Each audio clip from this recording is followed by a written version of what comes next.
What's up, everyone? Another South Florida Bourbon Guy Daily Bit from the Barrel coming to you from South Florida. Today, I'm taking a look at this bottle. I noticed that somebody had it on one of the TikTok pages. This is the Knob Creek Single Barrel Select, coming in at 120 proof.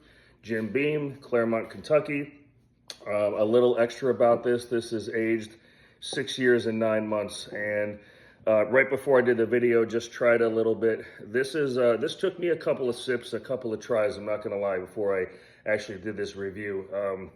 Didn't know how it was gonna taste.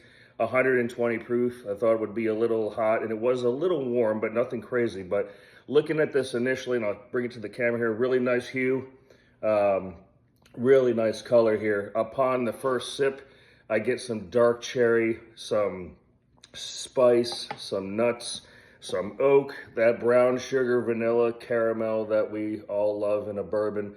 It actually sips really easy. I read somewhere online that someone compared this to like a warm hug, and that's about as close as I could say. I have to agree with that statement. Again, that's not my statement. That's just something that I read. First couple of sips, nice and warm, really pretty robust flavor.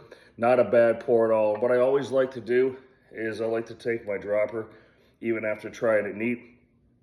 I had a couple of drops in here, 3 or 4. I let it kind of sit there for a minute, maybe swirl it around.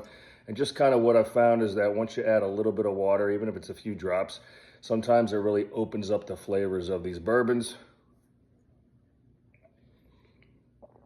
And as expected, even though it's still got a little bit of heat and warmth from that 120 proof, even with a couple of drops of water, it's pretty easy to sip.